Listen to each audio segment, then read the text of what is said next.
વડાપ્રધાન મોદી આજે ત્રિદિવસીય દક્ષિણ આફ્રિકાની યાત્રા માટે રવાના થઈ ગયા, જ્યાં તેઓ આફ્રિકામાં પહેલી વખત યોજાઈ રહેલી G20 શિખર સંમેલનમાં ભાગ લેશે. આ પ્રસંગ અનેક કારણોસર ખાસ માનવામાં આવે છે, જેમાંનું પહેલું કારણ તો એ છે કે સતત ચોથી વખત છે જ્યારે G20 સમિટ ગ્લોબલ સાઉથમાં યોજાઈ રહી છે. અને બીજું એ કે પ્રથમ વખત આફ્રિકન ધરતી પર આટલા મોટા નેતાઓ એક મંચ પર એકત્ર થઈ રહ્યા છે.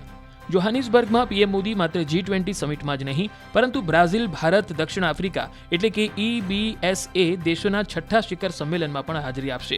દક્ષિણ આફ્રિકા રવાના થતા પહેલા પીએમ મોદીએ કહ્યું હતું કે તેઓ વિશ્વ સમક્ષ ભારતનો દૃષ્ટિકોણ રજૂ કરશે, જે વસુદેવ કુટુંબકમ એટલે કે એક પૃથ્વી, એક પરિવાર, એક ભવિષ્યના વિચાર પર આધારિત છે. આ વર્ષે દક્ષિણ આફ્રિકા G20ની અધ્યક્ષતા કરી રહ્યું છે અને સમિટની થીમ છે એકજૂટતા, સમાનતા અને સ્થિરતા. ખાસ વાત એ છે કે 2023માં ભારતની અધ્યક્ષતા દરમિયાન આફ્રિકન યુનિયનને G20નું સ્થાયી સભ્યપદ આપવામાં આવ્યું હતું. એટલે આફ્રિકામાં પ્રથમ વખત યોજાઈ રહેલું આ સમિટ પ્રતિકાત્મક રીતે ખૂબ જ મહત્વનું માનવામાં આવે છે.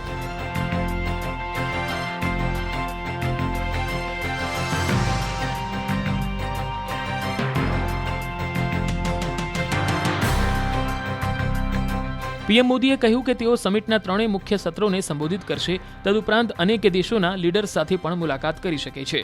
સાથે જ તેઓ IBSA સમિટમાં ભાગ લેશે, જ્યાં ત્રણેય દેશો વચ્ચે વિકાસ સાથે જોડાયેલા અનેક મુદ્દાઓ પર ચર્ચા કરશે. પીએમ મોદીએ એવું પણ કહ્યું કે તેઓ દક્ષિણ આફ્રિકામાં વસેલા ભારતીય સમુદાયને મળવા માટે ખૂબ ઉત્સાહિત છે. આ વિશ્વના સૌથી મોટા ભારતીય પ્રવાસી સમુદાયોમાંનો એક છે અને ભારત તથા દક્ષિણ આફ્રિકા વચ્ચેના સંબંધોની મજબૂત કડી માનવામાં આવે છે. તમને જણાવી દઈએ કે આ વખતે G20 સમિટમાં અમેરિકા, ચીન અને રશિયાના ટોચના નેતાઓ ઉપસ્થિત નહીં રહે. એમાંય ખાસ કરીને અમેરિકાની ગેરહાજરી ચર્ચાનો વિષય બની છે.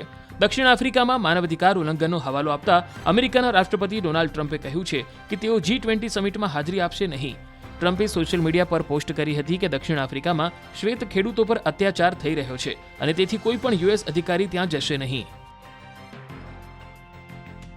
તો આ મામલે અમેરિકાના વિદેશ સચિવ માર્કો રૂબિયોએ પણ સમિટમાંથી પોતાની ગેરહાજરી અંગેની જાહેરાત કરી દીધી છે, જેના જવાબમાં ભારતમાં દક્ષિણ આફ્રિકાના હાઈ કમિશનર અનિલ શુક્લાલે કહ્યું કે G20 એટલું મોટું પ્લેટફોર્મ બની ગયું છે કે એક દેશની ગેરહાજરી તેનું કાર્ય રોકી શકતી નથી.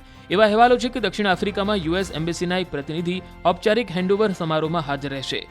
આમ દક્ષિણ આફ્રિકા માટે આ વર્ષ ખૂબ મોટું છે. પ્રથમ વખત આફ્રિકન ધરતી પર આટલા મોટા નેતાઓ એક મંચ પર એક સાથે આવી રહ્યા છે અને આ સમિટ વૈશ્વિક નેતૃત્વ, ગ્લોબલ સાઉથની અવાજ અને આંતરરાષ્ટ્રીય સહકાર માટે અત્યંત મહત્વપૂર્ણ માનવામાં આવી રહી છે.